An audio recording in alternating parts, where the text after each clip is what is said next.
Yo, yo, yo. Once again, y'all, welcome to the actual news series of the Art of the Finish Wrestling podcast. We're calling it the Signature Series. I am your host, Rels. Missing in action tonight is my partner, Franchise himself. Shout outs to you, Franchise, wherever you are out here in these streets, probably power bombing somebody, hitting somebody with a top rope elbow.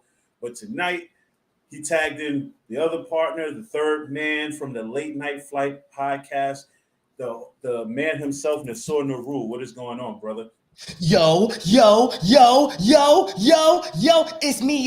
man with the FLIGHT and the LATE, whatever the hell he be talking about. But my name is the greatest Henny Badger who's ever lived. My name is Nassor Naru. I am the American Airlines. I'm the greatest Henny Badger who's ever lived. I'm the now River of Newark, New Jersey. I am the pilot of Tuskegee training. All right. I am definitely, like my man Dusty would say, I'm money, baby. I'm just money, baby. But what's good though, bro? What's up though? How you doing, bro? I'm chilling, bro. I'm chilling, brother. I'm chilling. Like, can't wait to get this topic going. But before we do that, make sure you guys go follow. Right now, we're on the Facebook at Tyrell Howard on Facebook. We're on YouTube and on Twitch, twitch.tv/RDHTV82, youtube.com/RDHTV82, Twitter. Okay. I_am_Rels_2920. Okay. We are live everywhere right now. We are live everywhere. So shout out to Twitch. Shout out to y'all, man. Are we on OnlyFans too? Because I love that place. It's a great place. Great place. No? No. Maybe fans only, but not OnlyFans. Oh, all right. Well. Is Mandy there? I have no idea. Let me know.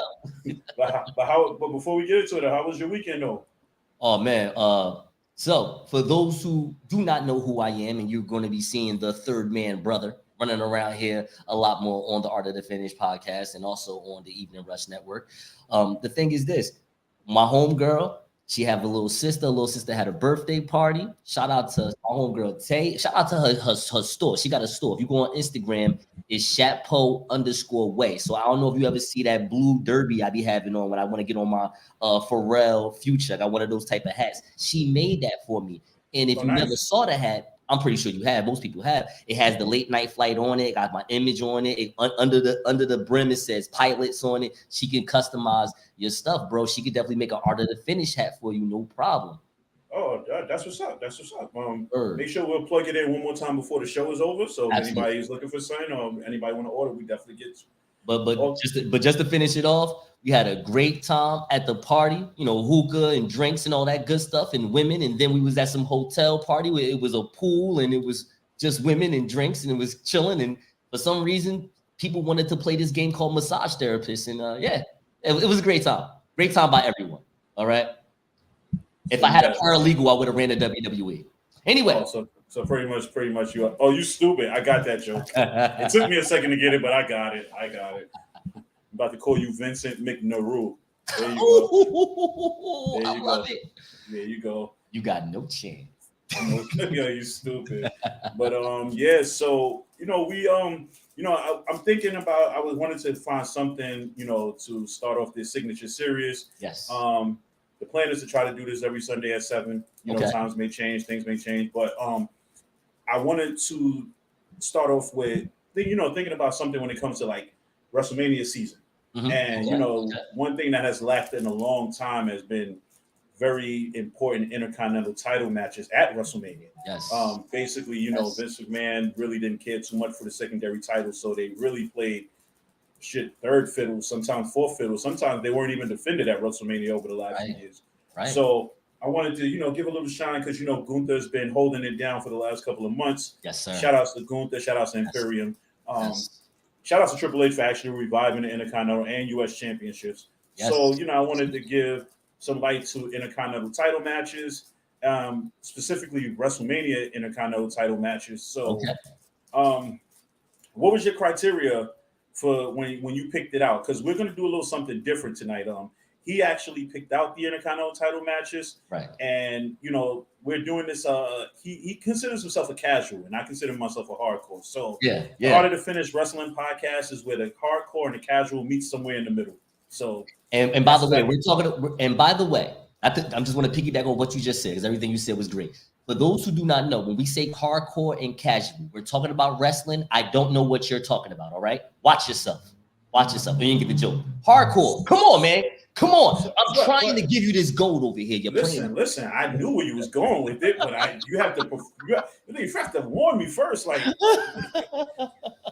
man, jeez, No.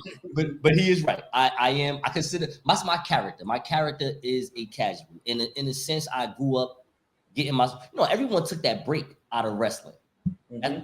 It always seems like that. People that's in our generation, like around our age, that 5-year radius, someone always took a break from wrestling for about a good 5 or 6 years, and then they jump right back in. That's what happened to me. I know. I want to say, maybe 2012, like right after CM Punk winning Money in the Bank, I was out. And when CM Punk was about to be out, I was out too. Matter of fact, that's when I was out. Once they gave my man his walking papers the day of his wedding, I was out. Yeah. I was like, yo, that's wild. I can't watch this for a little while. And then I would say, honestly, I was just broke. You know what I mean? I couldn't go out nowhere on weekends at all. Like, it was just me and my rent. That was it. I was broke. And I just needed some type of entertainment. And I started watching, I don't know how this happened, but I just started watching wrestling podcasts, started watching people just talk about wrestling. I started going back, watching old matches. And then lo and behold, Becky Lynch was in one of the hottest storylines you could ever imagine. And she was 2-belt Becky. And that brought me right back in. So women's wrestling brought you back in, so to speak. Well, I love women. Was it just don't we all? But I'm just saying, it's always good because it's really rare that you hear a wrestling fan, casual or hardcore, say that something that brought them back to wrestling was a women's match. Because there are a lot of great ones, underrated ones, but you kind of rarely ever hear anybody ever say that's what brought them back into it.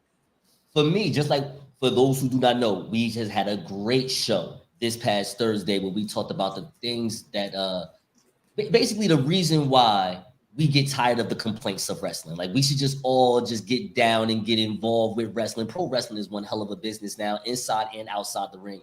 So we should all just love it, love what's going on with it. But the thing for me was, bro, it was the storyline. I'm into a storyline. That's what I told you Thursday. That's what I'm going to tell you tonight on the signature series of the Art of the Finish podcast. Art of the Finish Wrestling. Art of the Finish podcast. See, it's the wrestling thing that's right here in the middle of me, messing me all up. It's the Art of the Finish podcast where we do wrestling. All right, and it's hosted by my man Rel over here, and then sometimes Doogie, and then never me, but I'm here, brother. You know what I'm saying? You're the third man. You can consider yourself a host. So okay, say no more. But yeah, it's all about the storyline for me, though. All about storyline. Okay, so you said that's what got you back into it. So, what over the last, let's say that storyline was about 3-4 years ago. So in that 3-4 years, outside of the Bloodline storyline and outside of that storyline, what would you say has been an interesting storyline for you? Anything that had to do with NXT, Undisputed Era, and that storyline was so different because it was. So this is the difference between Triple H and Vince McMahon, in my opinion. And I like both. So you ain't really hear me talk down on Vince that much. I'm not that guy. But Triple H knows how to tell a story in the ring as far as, I'm going to give y'all 20 minutes. Let y'all do what y'all want in them 20 minutes, but this is how the story's going to go. And then from there, the feud or rivalry can come out of that first match, and it just builds up. He did a lot of that with Adam Cole. With Adam Cole facing, what's my man name? Aleister Black at the time. You know what I mean? He can do those type of things where it's going to start in the ring, and then it'll turn into a feud, and then it comes back into the ring. Velveteen Dream and Aleister Black was a perfect example of that. Bro, such a wasted talent. Such a wasted talent. Because it hurt. That dude was because he was money. He was money. Money's not even a word to describe what that man was, and he ruined his own career. We're not going to get into the personal of it all, but oh man, what a wasted talent. Right when he started to hit the groove too, like, damn. Oh man, I don't even want to talk about it because it gets me mad because I'm like, yo, this guy could have been main eventing WrestleMania this year. It's like that, and that's where a lot of people in the IWC that I would respect when they say, yo, I wish Triple H would have took over 4 years ago, because the way Papa H is, at least based on the sources that I hear about how these wrestlers, the pro wrestlers that's at the WWE speak of Paul Levesque, he would have made sure this man would not be in any type of trouble at all. This guy was just too money. And like you said, he probably would have main evented a WrestleMania, whether it would be this year or next year, the year after. We would have saw some great. It would have been some great bangers with him, Braun Breaker, him, Carmelo Hayes. Yeah, we did seen some good things from him, man. What's my man name? Cameron Grimes. Not for nothing, Velveteen Dream could have carried the Intercontinental Championship with pride. I agree, 100%. That might have been his belt. Like, it could have been his belt. And who knows? He probably could have customized it. Like, you never know. The only thing I will say about some of his stuff, though, is that situation. They don't have, realistically, he's not guilty. Mm-hmm. And I wish that today's world, because the same thing that happened to Enzo Amore. Say what you want about Enzo Amore. He was great on the mic. He was a great WWE style product. Mm-hmm. And that one incident in Arizona that wasn't real just took over. The news media took it over. The podcast, the Wrestling Podcast Society took it over. The IWC took it over. We already basically claimed that this person was this. I mean, Real One was like this. Velveteen Dream was this. Now they're not that. Why can't we bring them in? I mean, so I don't know. I hate stuff like that. I hate when the media, I hate when people on Twitter we just jump up and just say, all right, this person is blah, blah, blah, blah, blah. And that's what's going to carry over for the rest of the time. Because Patrick Clark, say what you want, bro. He don't got to be in WWE no more. He could be in AEW. And I would just love to see what he's going to put together. The sad part about that, right, is that bringing him in, it's going to be all negativity. Same with Tessa Blanchard. Like, Tessa Blanchard, she's still paying for whatever that she said, obviously racist stuff that she said years ago, to the fact that none of these top level companies want to even touch her. And she's a talent. Like her and Charlotte Flair could put a WrestleMania banger on. Banger. That's what you want. It's Flair. It's Blanchard. It's going to go Horseman history. Exactly. Those are things that just sell itself. Those are stories that sell itself. Rose versus Roman. We're not going to get into it, but I'm just saying, Rose versus Roman. This is don't be like that. Don't be like what? That. The Samoan dynasty versus the Rose family. Don't be like that. Listen, this is the art of the finish, right? Yes, so sir. We're gonna step off script for a second. We're gonna break the fourth wall. So okay, right? We're gonna talk about this Cody and Roman thing, right? All right. And I need your opinion. I want your honest opinion. Okay. Do you honestly think at this particular moment that Roman is messing up this feud with him and Cody? And let me tell you why I feel that way first before you give me your opinion. Yes, sir. Yes, sir. Cody's out here helping Sammy fight off the bloodline, right? Mm-hmm. To the point that, okay, a month ago I wasn't too high on Cody and Roman. Right. Then they had that confrontation on SmackDown, and I was like, oh, okay, I can get with this, right? Right. And then now Roman's not on TV again, 3 weeks leading up to Mania, which I don't understand why your world champion who holds 2 different championships is not on TV. Right. On SmackDown, I can understand Raw, but you're not on TV on SmackDown. Right. Yo, at the end of SmackDown this week, I was asking myself, like, do I really want to see Cody fight Roman, or do I want to see Cody and Sammy fight the Usos? Because that's exactly what it's looking like. All right, so what's your question to that? So my question is, what is WWE doing? Because right now you're not selling me as a fan on Cody and Roman when Roman's not there. Like, you're not selling me as a fan on Bobby and Bray Wyatt either. It's not even on TV. It's not making any sense. So how am I supposed to be invested or really think Cody has a chance if Roman doesn't even show up on TV? All right, so I want to, since you added in that Bobby Lashley, Bray Wyatt, let me just say something to that for a second. Mm-hmm. As a person that grew up watching the Attitude Era of Raw, heavy, and WCW, when they had the power plant over there in Atlanta, when it was Monday Night Nitro and all that good stuff. Mm-hmm. Here's the thing. The Evening Rush Network's on. Don, what up? Hey, Don, President Don. At attention for my guy all day. No, but hear me out on this. I don't know about you, Rel, but that top guy, well, I have to say it like just top guy, because in the 90s, it wasn't a top girl scene like that. But the top guy scene was the scene. All the stuff in between, your Steve Blackman fighting maybe Cam Shamrock or the Big Boss Man doing something, all that was like, until we got to The Rock and Stone Cold and Vince McMahon doing something at the end. So I don't worry too much about the Bray Wyatt, Bobby Lashley thing. It's more of modern day WWE, where it's like, okay, listen, I get it. You want to book the match, but you still got to give us a reason to want to watch it. Like, can you build this feud? Can you build this story? Make something. Like, this Muscle Man thing is whack. I get what you did with Cena when it was with Cena, but it's no tie-in, there's no connection. But what he did with Cena was in the context of the match. So the Firefly Funhouse match was all that wacky, goofy stuff, but it was inside of the match. Like, we knew what the Fiend was stalking John Cena for. No, hear me out though. No, but hear me out on that. What I'm saying is, when he did that whole Muscle Man, that thing that he did at WrestleMania, that little scripted stunt that happened, which was good. I actually, from just a filmmaker perspective, I thought it was pretty dope. What I'm saying is that he's taking that aspect of it, like the whole Muscle Man theory, the whole, this is what Vince wanted. Like, he just want Ico Pro ass people all day, and he's like, he's trying to throw that to Bobby in a sense, but it's just not clicking. It's not connecting, because you're taking off that little theory that you put together. I don't even say little, but that theory you put together, Bray. That was 3 years ago on the 2020, the pandemic WrestleMania, which was a good WrestleMania. But to the higher point, as far as the Cody Roman situation, this is why I can't wait for Cody to get these titles. I'm gonna be honest with you. What's up? I'm not a big fan of Cody winning. Okay, but I'm a big fan of Cody winning to do exactly what you just said. This is to free the titles and have the champion on TV more. So here's the thing.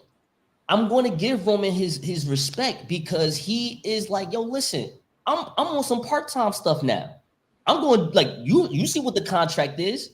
So listen, if they signed the papers and they let this man do it, I'm not going to blame Roman for that. But what I am going to say is, somebody say Cody is trash. Cody is not trash. Cody is the American Airlines. All right, watch yourself. All right, he is fly. I ain't gonna front. The best thing about Cody right now is his theme music. I sing the song. But the pop, but hold on. But the people, you getting that 90s pop. It's not as fast. Like, as soon as you hear the glass break, everybody's just stand up. Okay. As soon as you hear If You Can Smell, everybody stand up. But when Cody come out, Cody gets like that 1999 approval stamp right now. I'm going to tell you 2 reasons why Cody gets that approval right now, right? Okay. I'm sorry to cut you off, but I'm going to give you 2 reasons why Cody got that. One, because he's the freshest, most credible baby face. Actually, that's all 1 into 2 into the same thing. That's what you want to say. He's the most credible baby face to Roman right now. The biggest chance of actually beating, because I guarantee you right now, let's just say through some miracle twist of fate, right? Yes. That Biggie comes out tomorrow completely healed, 100%, right? And he's like, I'm coming for you, Roman. Cody's an afterthought. I'm sorry. Cody's an afterthought. You know what? Listen, if you want to see Big E versus Roman Reigns, that's fine.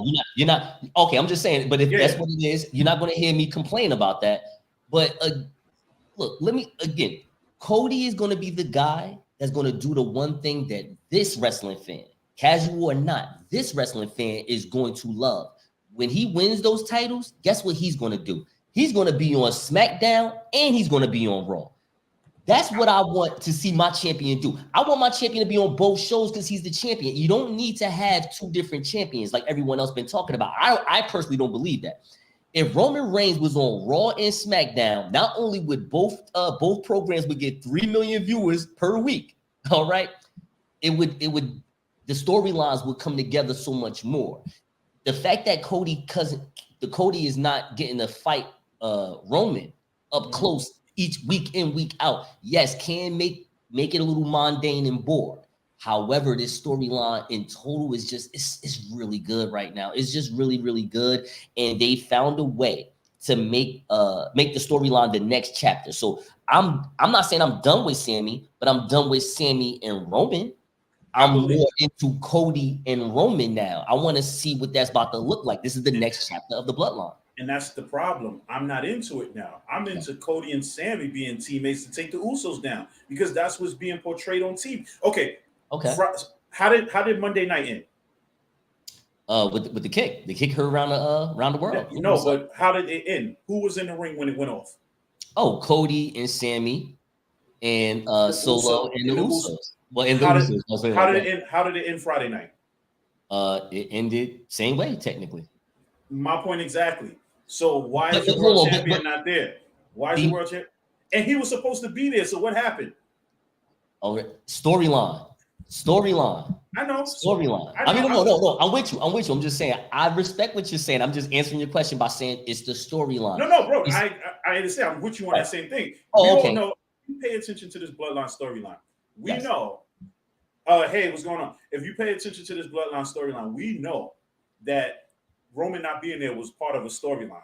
Right. People might sit there and be like, "Oh, he just didn't show up." We know, right? Because the tone was set once Jay got there. Let me know when the tribal chief gets here, and he wasn't there. Exactly. So we know that it's part of a bigger plan, right? And Jay said in this interview he didn't want to do it to Sammy. He had no choice.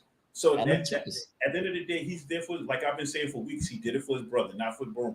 So when it all boils down to it, and even Don, which was not a big believer a couple of weeks ago, look what he says. I believe Jay would have been your best bet. 3 weeks ago, no way Jay should be, no way. Now, see, everybody's been saying what I've been saying for months. Jay should be the one to take Roman down. I've been saying this since. It's the way the storyline sets up. If you want to make the storyline perfect, the storyline has to end with Jay beating Roman for the belts. Now, do I feel like it should be for both belts? No. Somehow I feel like WWE Championship should have been the belt he lose to Cody. But the way they structured it, Roman can't lose one belt without the other. He has to lose both. And this is where it's going to become an issue. So, well, yeah, that's what I disagree with. I have no problem with one champion, one person being on both shows. That's what a champion should be doing. We was doing that in the early 2000s, but then of course we know the fable story of Triple H saying, "Hey, look, I ain't working Tuesdays, so y'all gonna have to get another champion." And then they gave him what championship? The World Heavyweight Championship, right? Big goal. That's what he wanted. He loved that old school NWA, WCW. He loved that. He loves it. Seth should have won at the Rumble as planned. No. Wow. My only problem with Cody winning was that he should have not been number 30. It made him look super weak. Cody should have came in. I would have been okay with Cody coming in at least 15. Once he came out at 30, you knew it was predictable he was going to win. Come on, is this what we doing? Yes. This what we doing, bro. We doing this, bro. You've been a wrestling fan for how long, bro? Stop. How often have we known when number 30 came out, we like, oh, he's winning. Listen, sometimes but you know what? Kudos to WWE. The last 5-6 years, they have found a way to revamp Royal Rumble storylines. For instance, usually, and don't act like this is not true. If it was 10 years ago, 9 years ago, Brock Lesnar would be number 30, and we know who's going to win. Brock Lesnar was like number 30 like 2 years ago. Hold on. but this is what I'm saying about the new, not even a new regime, just a new day, because this happened under Vince McMahon when Brock Lesnar was number 1. And those first 15 minutes of that Royal Rumble was classic. Yeah, classic. I agree. Now and I agree. So imagine how much more believable it would have been if Cody would have came back at number 1 and went the whole distance. But you know what? Guess what though, bro? Guess who did get to go the distance? Oh, Gunther made it, and that ties right into our show. That was smooth how you did that. And I know you didn't do it on purpose, but that was smooth though. That was smooth. I totally respect it. That was a good one. That was a good one. And that ties into our top 10 Intercontinental WrestleMania title matches. Okay. So, please allow the people to know, where did you get your information and your data from when it comes to looking for the title match? All right. So this is what we have going on. So this is from WrestleTalk.com. For those who do not know who WrestleTalk is, what's going on here? I put some music. You got the music? Oh, what's up? Hey, hold on. Hey, y'all don't want me to start spitting. No, we ain't gonna do that. But just to let y'all know, on WrestleTalk.com, WrestleTalk is a big time wrestling podcast business, if you want to say. That's on YouTube. They have about 1 million subscribers. They've been doing this for about a good 5 or 6 years. And hopefully the Art of the Finish podcast, we can take this to new heights the same way they have. Now, they have listed 10 of the best IC title matches in WrestleMania history, according to them. and we're going to ask our head guy, our head of the table, me. No, I'm just playing. The head of the table of the Art of the Finish podcast, of course, my man Rel. And we're going to see whether he agree or disagree with the placement, and he can even go through some of the story of the match. Maybe he knows what's going on with the match because this man is a savant. I'm just a casual. All right, like I'm a casual. I casually do things. All right, you know what I'm saying? This man is the man you should be listening to. He is what they call, or what my man Leo Rush would say, the man of the hour. All right, so here we go. Number 10. This is WrestleMania 18. Rob Van Dam defeated William Regal. What you think about this? Number 10. I seen that match. If I'm not mistaken, Regal tried to use the brass knuckles. He got caught slipping and got caught with a frog splash, and that was the opening match at WrestleMania. So, I would agree with that. Okay, so I would agree with that being number 10 now, only because we got to see what's 9, 8, 7, 6, 5. Exactly. There you go. There you go. But there you go. I would say that match was about, I want to say, less than 10 minutes. It gave the crowd what they needed to do for an opening match, and Rob Van Dam won. So that's all that really matters. So I would say that's number 10 for now. We give it to that. President Don, are you catching this? President Don, do you see what this man just broke it down like he was on like he was talking to Sean Ross Sapp right now on Fightful, I'm telling you. We gotta be careful because these wrestlers and these wrestling journalists, they've been beefing a lot on Twitter these last few days. Get out for what? What they doing? Raj Gary and QT Marshall was going at it on Friday night on Twitter. What? Yeah. About what though? What was it about? Oh, about Raj Gary having his opinion on how he didn't like how the Powerhouse Hobbs thing was, and they was going at it through the whole 2.5 hours of SmackDown and Rampage. Wow. I need to get on Twitter. The IWC has so much fun on Twitter. Man. And yeah, I like that. Let's go to number 9. You're gonna have number 9. I'm gonna do every countdown I'm doing right after. Number 9. I love it. WrestleMania 17, probably the greatest WrestleMania that we have seen ever in life. This is when William Regal, again, was defeated by Chris Jericho. William Regal versus Chris Jericho. That feud started when Jericho pissed in William Regal's tea. Yes. Jericho won with a lion salt. Yes. William Regal once again tried to use the brass knuckles. It didn't work. Yes. I could say number 9. I'll say that with number 9. What do you think about William Regal's son that's on NXT right now? This is Bailey Matthews, something like that. Bailey something. Yeah, he's with I know who you're talking about because he was feuding with Chase U. Right. Yes. I don't know his name like that. I can't even say I had that on top of my mind. I don't know too much of him because this version of NXT I don't watch too much. Like it doesn't keep my attention too much. Right. But I actually like him. He's actually a scrapper. But I don't. But my thing is, technical wrestlers not named Benoit or Kurt Angle don't really do too well in today's WWE. So I don't know. Like I have to see him. Yo, you're right. Brass knuckles never work with William Regal in a match. He's right. I agree. Never works with William Regal in a match. But go ahead. I have to say, I have to see more of him. But to be honest with you, like as of right now, he's not catching my attention. He reminds me of another Timothy Thatcher. You know what? I like Timothy Thatcher though. See, again, if you have someone that knows how to write the story, these guys like Timothy Thatcher and I got this guy's face. Hold on, let me see. Charlie Dempsey. Yes. Charlie Dempsey. Listen, as a hardcore wrestling fan as I am, if I don't know your name, you're not catching my attention. Right. No, fair. I mean, into your defense, bro, he's on NXT. So there you go. Yeah. No, but I actually watch NXT because I like Carmelo Hayes. I actually like him and Trick as a tandem. I actually like Chase U because they're a comedy act and it's funny to me. I like Indy Hartwell. I like Soul Rika. If you've never seen Soul Rika, look. Soul Rika, actually. I'm sorry. So, because I'm sorry I disrespected her name like that. It's all good. You're a hardcore fan. Continue. If you guys have never watched Soul Rika, and if you've never seen the Soul Snatcher, because that's the name of her finish, I suggest you guys go find it and watch it. I ain't gonna lie. I thought that was on OnlyFans. Soul Snatcher. Continue though. Continue. Sorry. Because that finishing move from a female's point of view doing it It's crazy. is yeah. And for those who don't know, it's an inverted off the top rope RKO, pretty much. It's wild. It's wild. I can't even describe it to you. Like literally have to see it for yourself. Number 8. Number eight.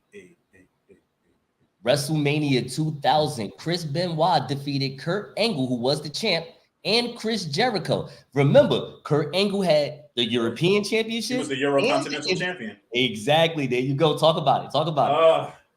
One of the greatest. And I actually think that should be even higher. But we got to see what else is up there first. Right. But a 2 out of 3 falls match where you had the European title on the line in the first fall and the Intercontinental title on the line in the second fall. Jericho wins the European title in the first fall. Jericho and Benoit wins the Intercontinental title in the second fall. And Kurt Angle never got pinned. And that kept him strong. That kept Kurt Angle strong. A 2 out of 3 falls match where he lost both titles and never got pinned. Let that sink in for a second. Listen, man, I ain't gonna lie. I think that's, if you are the people that like to analyze Tony Khan or the people that do the good things over there at All Japan or New Japan, AAA with Conan, Vince McMahon, I thought this is a good piece of business right here. You want Kurt Angle to be in that top guy picture, so you don't want him, but you let him lose, not even clean, just off the other people. Like he had nothing to do with nothing. I think that was smart, because you know what the triple threat match I did like from Kurt Angle. My favorite triple threat match from Kurt Angle was when he faced The Rock and The Undertaker for the championship. Mm-hmm. And The Rock won. Oh, that was a great triple threat match in my opinion. All right, let's get to number 7. Number 7. Uh-oh. For some reason, my computer is like the slowest in Wi-Fi. Let me tell you something about Optimum. Optimum, I have it too. I get it. Wake up, dog. I used to work for Optimum. I used to be in the Bronx. I used to catch about 2 different trains off the World Trade one. Like I go from Newark, of course. I go to Path all the way to World Trade. And I'm taking like these 2 subways. I forgot how I got to Brooklyn. Don't even ask me questions. I just know that the place is on Soundview. And I was there for about 5 weeks on training, and then you know what happened? The pandemic happened, and I wound up working from home. But yeah, I was supposed to be in the Bronx a lot more, bro. You never know. We probably would have set this whole thing up maybe 2 years ago. Who knows? Especially Soundview area. Yeah, definitely. Here we go. Number 7. This is like the worst computer ever right here. I got 2 computers. No, it's working. It's just got to give it. Okay, here we go. Let's do it again. Number 7. Number 7. WrestleMania 9. Tatanka defeated Shawn Michaels via a countout. This shit right here should not even be in the top 10. I watched that. That was, first of all, as a fan of wrestling, that was the worst WrestleMania ever for a multitude of reasons. That match sucked because it ended in a disqualification. Let me make one thing very clear to you people out here in this world as a wrestling fan.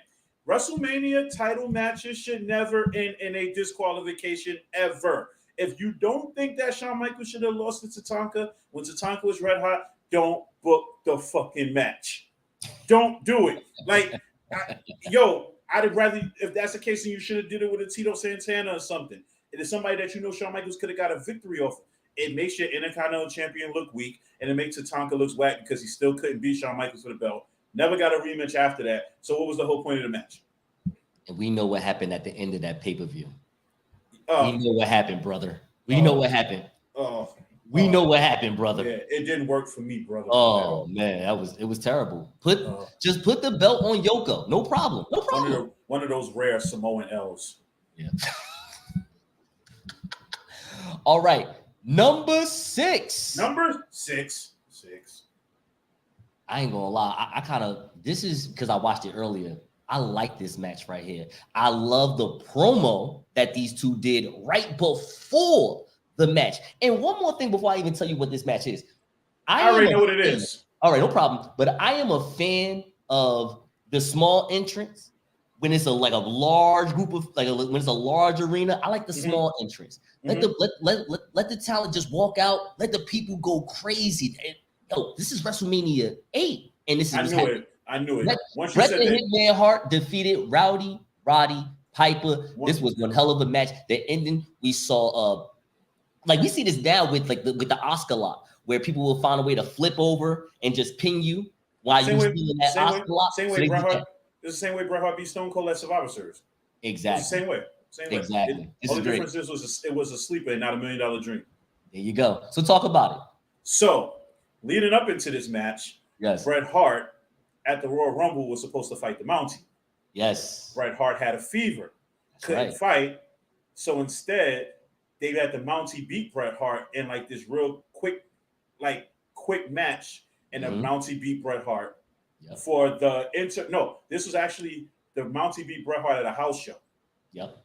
And in which Roddy Piper took Bret Hart's place at the Royal Rumble, and Roddy Piper beat the Mountie for the Intercontinental title. That's correct. This went from two faces, which is one of those rare opportunities where two faces go against each other. And all I can say was this match was a classic. It might be high. To me, it could be higher than number 6. But that match had Bret Hart like bloody mess. Bret Hart looked like one of those wrestlers on AEW every Wednesday. Yeah. So I think the spot where he got busted open was where Roddy Piper was talking to the referee. I don't know. He hit Bret Hart with a cheap shot. He basically while Bret Hart was leaning down, Roddy just went right under him. Wow! And I feel like that was the part where Bret Hart must have just hit the little slice real fast. It wasn't the part where Bret was hanging off the ropes and Roddy hit him. He swung off the ropes and hit the turnbuckle. I mean the barricade. It could be from what I saw. Soon as he did this bend down, he was in the middle of the ring, and the ref was trying to check on him, and then he hit him, and then all of a sudden you just hear Gorilla Monsoon he's busted wide open. All that. Oh, the commentary was. Oh God! If you don't know, you didn't know Gorilla Monsoon and Bobby Heenan together were one of the greatest duos of commentators ever. That's my childhood right there. Number 5. Number 5. 5 time. That's right. No. Can you dig that, sucker? Yo, honestly, from an in-ring perspective, I think this could be higher. This should be higher from an in-ring perspective. And the fact that I'm going to put one of the people out there right now, The Miz cut a fire promo on these other two opponents. This is WrestleMania 34. Seth Rollins defeated The Miz, who was the current champion, and Finn Balor in that triple threat match. That was a banger. Talk about it. Oh, that entrance, Seth Rollins' entrance, fire. That match, fire. Miz being in it, not so fire. But he was good in the match. No. Okay, The Miz hardly get the respect he deserves. If there's one person who knows his character to the T, it's The Miz. It's The Miz. Never ever be a face again. Didn't work the first time. Don't ever try it. Don't try it again. But that match for the opener of WrestleMania was a banger. It was a good match. I'm not gonna say the right man won because I do feel like Finn should have won. I feel like Finn needed it more. But Seth, I'm not mad at it. I don't think it would be number 5. Should have been maybe hot. Maybe I would flip flop him in the Bret Hart match. There you go. I would flip flop that. So I don't think that should have been number 5. But I have number 4. Are you ready? Number 4. Number 4. Oh wait, before we get into number 4. Speaking of 4 horsemen. The Art of the Finish podcast wants to send their condolences out to Arn Anderson on the death of his son yesterday. Yes, his son died at the age of 37. So wait, you talking about Brock Anderson? No, he had an older son, Barrett. Okay. Oh my goodness. We send our condolences to the Anderson family, the Lundy family. Definitely, no father should ever have to lose a son that young. Kevin Nash lost his son a couple of months ago. So yeah. Definitely, our thoughts are out to the Anderson family. That's sad. I ain't even one of the greatest tag team. Oh my God, the Enforcer he's one of the greatest wrestlers of all time. We ain't get into it. No, because then that segues into Thursday's show. Because make sure you guys tune into the Art of the Finish on Thursday as we will be profiling greatest tag teams in the history of professional wrestling. So Yes. Oh, hey yo. For some reason, I just feel like as soon as franchise come on this show on Thursday, but you the Young Bucks, but the Young Bucks, and no. They're one of the greatest tag teams in professional wrestling. I, you I know have what? my reasons why. We'll discuss it on Thursday. We'll discuss it. We'll discuss it on Thursday. We'll discuss it. But I'll put him in the top 15. Nah. I got to put him in the top 5. Top 5. Top 5. But we'll discuss it. We'll discuss it on Thursday. Y'all heard it. Number 4. Number 4, WrestleMania 3. We already know this is the classic right here. Ricky the Dragon Steamboat defeated Macho Man Randy Savage. Okay, so now, right, I'm going to probably get bashed for this, but I did not care for this match. Now, everybody and their mama was like, this is one of the greatest Intercontinental title matches in the history of professional wrestling. Maybe because I came in late, maybe I seen 1,000 false finishes before this match. Because I honestly, to be honest, I did not watch this match in its entirety till about maybe 3 or 4 years ago. And I saw it and I was just like,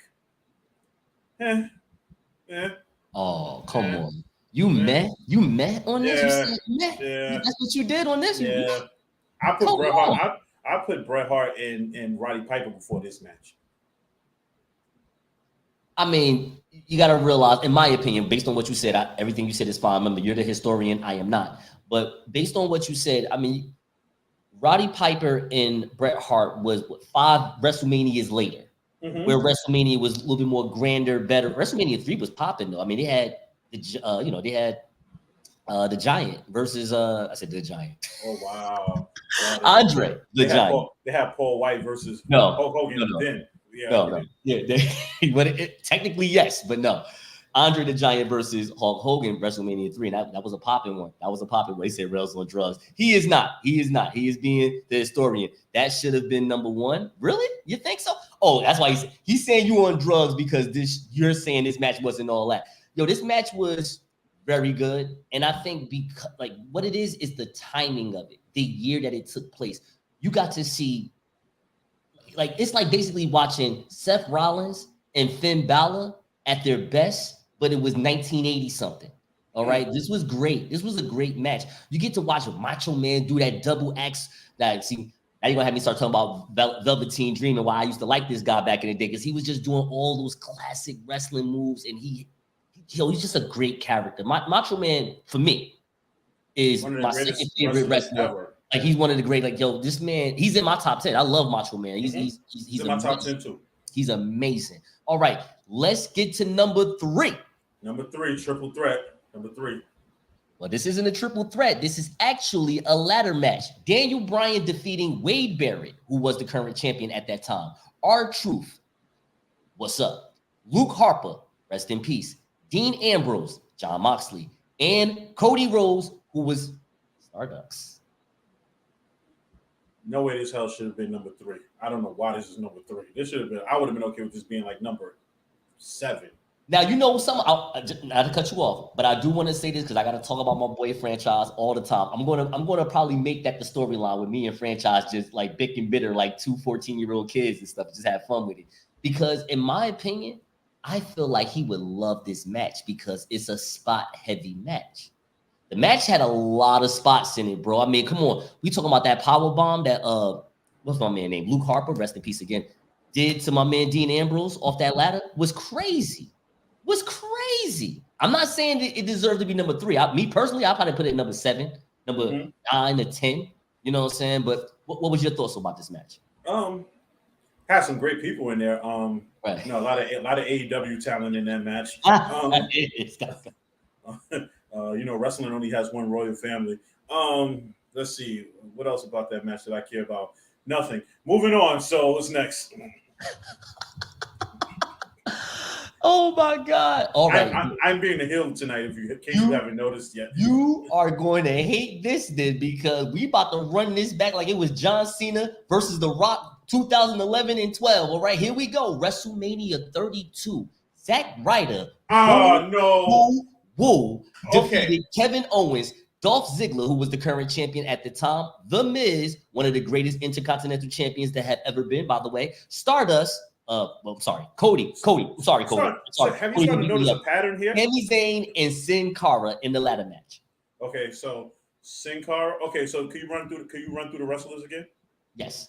Zack Ryder. Woo woo woo. Surprised KO. that he won this match, but no, we're gonna. I want you to run through the wrestlers, and I'm gonna give you my opinions on these wrestlers.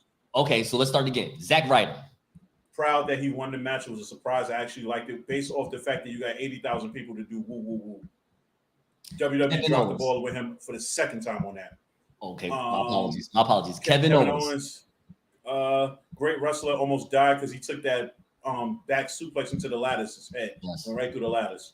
Yes. Dolph Ziggler.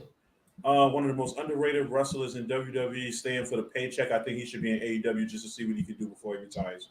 He should be the Heartbreak Kid, Dolph Ziggler at AEW. I would love that. I would love that. Would He love would to be see. you know what's sad about that though? He would go to AEW and probably be the leader of the Wingmen just because his brother's in it. Oh yes, brother is in there. But you know what? One thing about Dolph Ziggler, I could see Dolph going into AEW and becoming champion. I On your could too. first, like he could just walk up in your pay per view and you can make him champion. I'm cool with that. Dolph Ziggler, he's a great promo. Like you say, he's underrated. He's a great promo, great in the ring. I like Dolph Ziggler, man. I like Injuries killed him. That's what messed him up. So let me go down down the list more. The Miz. We spoke about him earlier. One of the greatest WWE workers, one of the greatest sports entertainers this business has ever seen. I will say that. That was the compliment I would give them. Is And then we have Stardust. Sami Zayn's tag team partner for WrestleMania against the Usos. Moving on. Sami Zayn. Cody Rhodes, Stardust's tag team partner for WrestleMania against the Usos. Moving on. And then Sin Cara. Next. Okay, thank you. All right, number one. Number one. I think we all know what number one is. If we don't, maybe not. I mean, even as a casual me, I agree with this placement right here. Warrior versus Rick Rude. Oh, that's a good match, but no. Razor Ramon, Scott Hall. Oh, versus Shawn Michaels ladder match. WrestleMania versus 10. Shawn Michaels in the ladder match. For those who do not know, and I just watched this match earlier today, Razor Ramon defeated Rick the Model Martel on an episode of Monday Night Raw to get that IC championship. And yeah, he wound up facing Shawn Michaels, one of his in real life best friends. In that ladder match, it was a classic ladder match. I'm not gonna ever, as a casual and as someone that's I'm in this modern era of wrestling, and I see a lot of ladder matches. I'm not gonna ever tell Paul or Tony, hey, take it back to WrestleMania 10. But they did a lot of great things in that match that I almost forgot the ladder was there. Like it wasn't even really about the ladder until the end for the most part. But what's your thoughts about this great classic match? Don, if you say that's number two, then what should have been number one? Knowing Don, I feel like Don would say that Ricky Steamboat Macho Man would be number one. You know what's not on this list, and I'm not. Oh, that's right. That wasn't WrestleMania. I'll take that back. But I was gonna say Triple H versus The Rock ladder match, but that was SummerSlam. Right. But as a kid, this match was a classic. Right. Seeing about 7,825 million ladder matches later, it was okay. It was all right. But you know what makes this good, in my opinion? It's the story. Yes. The story of Shawn Michaels versus Razor Ramon leading up to it. And those are the things that just makes, in my opinion, wrestling great. When the story, you can sink your teeth into that story, the match can be 7 minutes as long as it just fits what the storyline is all about. Like that's what I'm about. You know what I mean? But yeah, that was number one. WrestleMania 10, Razor Ramon defeating Shawn Michaels. Some may say they like the Scott Hall version better. That was in WCW. He was more grown manish. I get that. But yo, watching Razor Ramon come out in WrestleMania, just watching the entrance, the crowd was crazy. Like he was over. I'm surprised he never got a chance to become champion. They let Diesel do it, but not Razor Ramon. That was wild, in my opinion.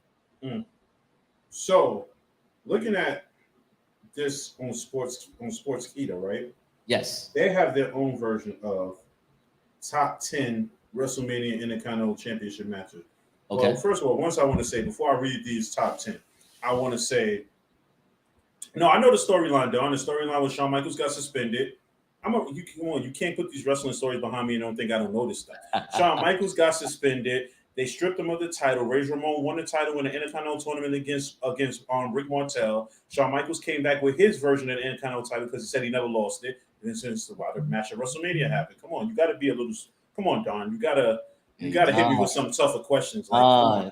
Don, you losing your seat right now as president, man. My vote about to go to Rel. What's going on? It's like Donald Trump versus DeSantis going on right now. What is up? You gotta hit me with harder stuff, man. This is nothing. Like, come on. It's like kid stuff. So the Wednesdays, brother. Yeah. Sundays don't work for you, brother. So number 10, let's see their order of Intercontinental title matches. Number 10, Tatanka versus Shawn Michaels. That was number 10. Okay. Number 9 was Rey Mysterio versus JBL. That was like 4 or 5 minutes. That was nothing. It wasn't even that long, bro. It was 21 seconds actually. It was like 20. Yeah.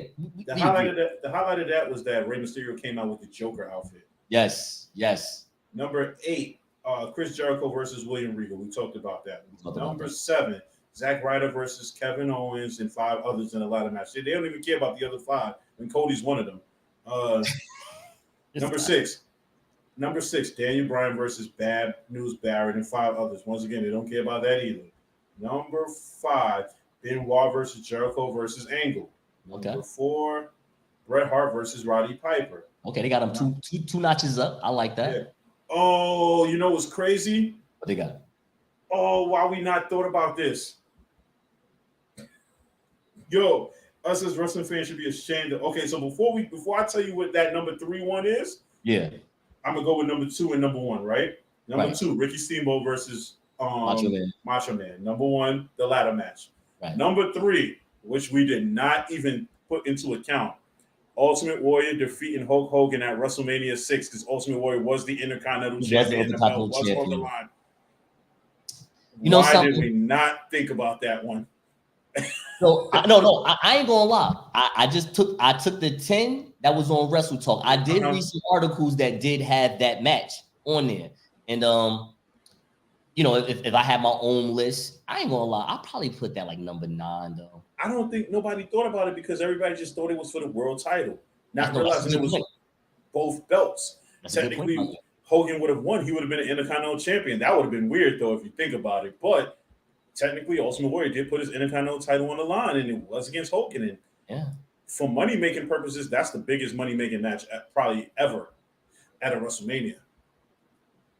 Damn, I didn't even think about that. So Warrior defended his Intercontinental title against Hogan and beat him for the belt. That's crazy. That gorilla press was terrible. Oh, it was horrible. It was horrible. But I mean, but to respect it, he did press a 300-pound man over his head, though. I mean, Hogan was no small guy. It's what steroids can do for you, brother. Oh yes, yeah. Damn, didn't I think about that one? Damn, that one kind of made me mad that I, as a wrestling fan myself, that I didn't. But like I said, we all looked at it like it was Hogan defending his belt, not Warrior defending his. So, but it wasn't. See what happens with a good storyline. The good storyline, people already just wanted to see they want to see Ultimate Warrior beat Hulk Hogan for the chip. For the Ultimate Championship. That's what they wanted to see. So, yeah, we didn't even think about the IC title at that moment of time. But that was a great pickup by Sports Keita to put that out there. If Hogan would have won, bro, that would have changed the game.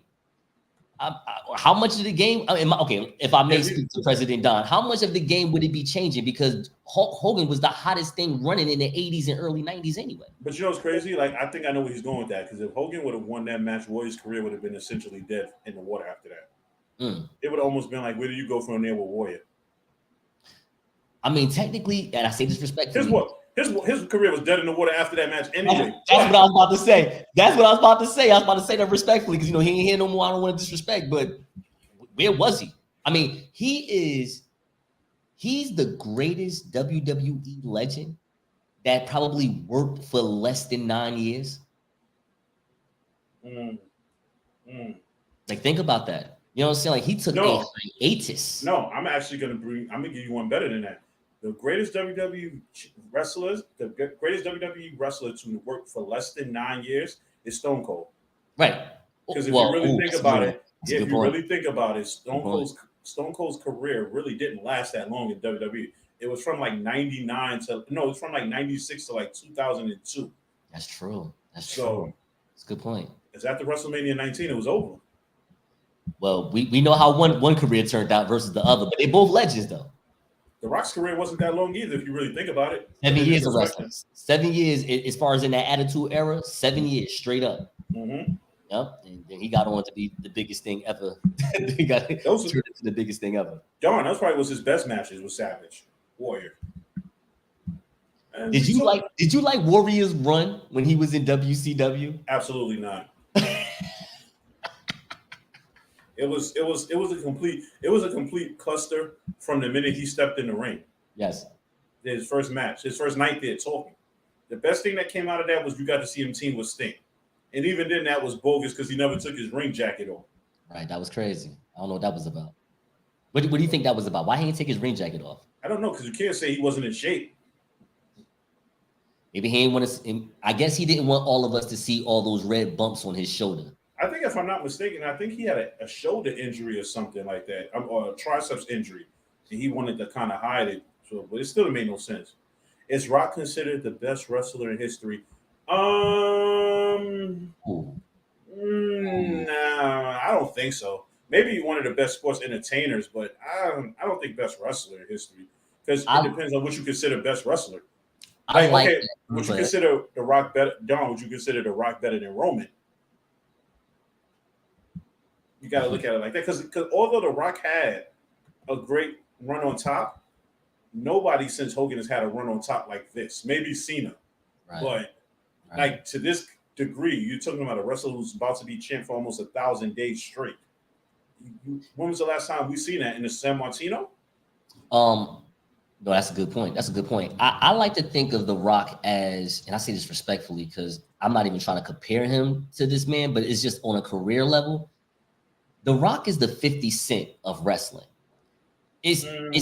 I'm really hot. Like for these 7 years, let's be honest, for 2 years, 50 Cent was the hottest rapper out. Like 2004 to 2006, he was the hottest thing out. And that got him to do Vitamin Water and all these other businesses. And that's how I look at The Rock. Now. You know what I'm saying? And that's how I look at The Rock. The Rock, those 7 years got him to do all these great movies. And now he done bought the XFL. Like he's basically Vince McMahon the fourth. You know what I mean? Like he's doing it. He's doing it. So I don't look at him as for me, he's in my top 10 of all time. He's at number 10 just because of those other accolades. But as far as in-ring work and to do it at a duration of time, I may have to say Roman Reigns is better. John Cena is better. One of those type of people, they're better. The Jay-Z of wrestling, I slept and thought about that 2 days ago before we even got to do this show Sunday, bro, because I personally think there is no Jay-Z of wrestling. There's nobody that, like, if Hogan left the WWE and created his own promotion, and that promotion became number 1 or number 2 in the US, then I would say someone is the Jay-Z of wrestling. Right now, there is no Jay-Z of wrestling. There's some Jeff Jarrett's, you know what I mean? Where you're like, you did your thing in a couple of promotions, and then you got to run your own promotion, and that promotion, it stood its ground pretty well. But no one, I can't say the Jay-Z of wrestling. Jay-Z is the best rapper. He showed to be the best businessman in that hip hop scene. I haven't seen a wrestler that has been the best in both. So now I get what you're saying, because to call The Rock the Jay-Z of wrestling, like you said, he would have had to literally left WWE and bought another wrestling company like an AEW, and have it be the second best promotion, and then you could have been like, yeah, he's Jay-Z of wrestling. He went out and made movies and bought the XFL. So he might be the Jay-Z of football. That's why I call him 50 Cent. I mean, 50 Cent is another businessman, you know what I mean, who went from rap to film and movies and buying up businesses. So that's just how I see The Rock. Rock's been a movie star. 50 Cent been on movies, TV, same thing. They've been buying businesses, Vitamin Water, XFL. 50 Cent had his headphones going on. You know what I mean? So The Rock has his gym wear that people like to wear. I don't want to say rock, but yeah, you get the point. The Brahma Bull. Yeah. So yeah, I don't. Yeah, that's a good question though. That was a good question. Who I consider the best wrestler in history? Um, mm, mm. Wait, he want to know the best wrestler in history? He said was The Rock considered the best wrestler in history? But I'm like, because you got to look at it like I think a this lot of question. Black Americans would definitely say that. This question is so subjective. Like Mhm. there is no real wrong answer unless you say something like a Barry Horowitz or something. But Right. like, because you can say Stone Cold is the best wrestler in history, and you can't be mad at that because he was number one box office. You can Right. say John Cena is the best wrestler because he sold a ton of merch. You can say Right. The Rock. Like you can Yeah. say Roman. You can say You're right. Hogan. Some people can say Undertaker. Some people can say Sting. You know, those kind of names are like names that are iconic when it comes to wrestling. But I honestly can't even tell you who I think would be like the best wrestler in history. Mm. If I had to be completely honest, I might have to say Hogan. And I hate to say it, but I have to say it because Hogan transcended wrestling and made wrestling what it is mainstream. Him and Vince took Hulkamania and created something that if you ask a little kid today who Hulk Hogan, they'll know who he is. Like to So this day. yeah, There's 3-year-old kids that know Hulk Hogan right now. It's crazy. yeah, It's the crazy. same 3-year-old kids know John Cena. Yes, Like sir. I can't say that three because I can't say that those same 3-year-old kids would know The Rock is Dwayne Johnson. They Right. might know Dwayne Johnson, but they might not know The Rock. That's correct. You know what I'm saying? So, you know, once The Rock tried to kind of distance himself from The Rock at one point, and then realized that he's always going to be The Rock. So he came back to it. But at That's one point, he was just going by Dwayne Johnson. He didn't want to be known as The Rock. So Cena probably, versus Rock movie wise, oh, Rock hands down. Cena's not even close. oh, like in movies? Yeah, Cena's not even close. I want to say this though. Yes and no. I'm gonna ask you a question. President Rel over here from the Art of the Finish. Yo, did you watch Peacemaker though? No, I didn't. John Cena did his thing on Peacemaker. I watched a movie with him in The Fast and the Furious movie, he was no really good in that. I was just letting you know, like John no Cena was no good in that movie. I watched a movie with him recently. I forgot if it was on Hulu or Peacock, but it was a movie about when him and his wife met like this couple like on an island. I can't Yeah, think of the name of the movie, but yeah. he's playing a comedy. It's a comedy movie, and he Mm-hmm. was pretty funny in the movie. Caught my attention, so I was like, and I watched the whole movie, so I was like, all right, it's pretty good. But John Cena's getting better as far as the movies are concerned. mhm, But, it's kind of hard. Honestly, I think Batista I think is Batista's the better best actor than movie. both of them. But yeah, absolutely. I think a lot of people agree because Batista is not afraid to try different roles, Right, right. and Batista is the coolest guy. I think I want to hang out with Batista for one day just to see how he move out the street. He seemed like the coolest dude ever, yo, for real. Yo, damn! I feel like this show has gone great. We had a great intro. We then did the top 10 intercontinental wrestling matches in WrestleMania history, and in someone else's opinion, and we just let Rel just tear it up right here. Rel, I gotta say, bro, I did not know you had these type of chops in the wrestling business. Like, yo, what's going? I'm honored to even be on this show with like a real savant. Like, my man just ran through these 10 matches like a champ, like a champ. Eyes closed, man. It's easy. It's easy. Come on, you got to give me something harder than that. This is easy. Yo, Like, man, I can't wait for next Sunday. I don't know what we're gonna do for next Sunday. I don't know either. It's hard to top the first one, right? Oh, that was a good. It was a good show though. I ain't gonna front. Like we got it all done in just over an hour. So that was cool. So yeah, thank you, Nassor, for being on the show. Welcome, brother. Well, shout outs to you, John, for being in a group in the settings. Appreciate you as always. I appreciate that, John. Appreciate that. Appreciate my family. Put that out there to the world and see what he just said. See, thank you. Take a bow on that one. Takes a bow. Okay, So, okay. thank you. But yeah. So we're gonna be back next week with another part of the Art of the Finish signature series. And for that being said, we are out, and everybody have a good night.